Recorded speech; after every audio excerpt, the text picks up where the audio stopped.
presented by Kranti Music.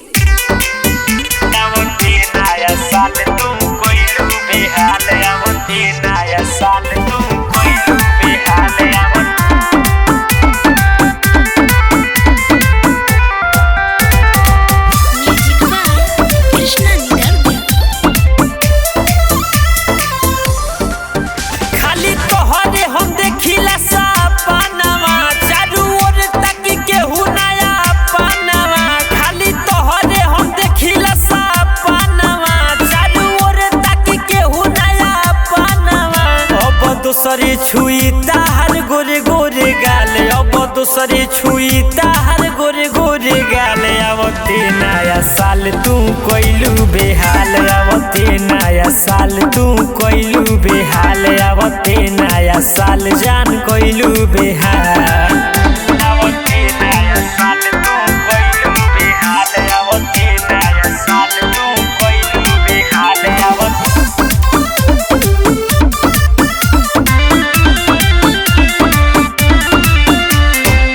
हम कइले रहनी बहुते बेजोड़ प्यार हम कइले रहनी बहुते बेजोड़ चढ़ते जनवरी हमके काहे दिहलु छोड़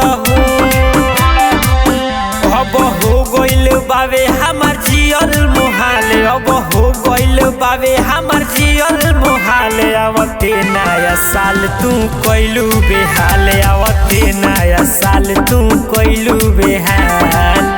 आवते नया साल तू कोइलू बेहाल आवते नया साल तू कोइलू बेहाल आवते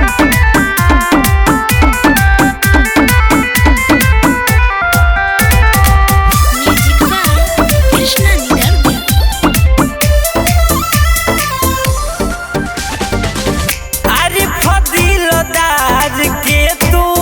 कहीं के ना छोड़ल करे जा अरे फदिलदार के तू कहीं के ना छोड़ल आज काहे हमारा से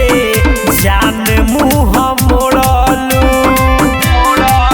काथी सोच के तू कोइलू तना बढ़ कमाल काथी सोच के तू कोइलू तना बढ़ कमाल आवते नया साल तू कोइलू बेहाल आवते नया साल तू कोइलू बेहाल हरे आवते नया साल तू कोइलू बेहाल।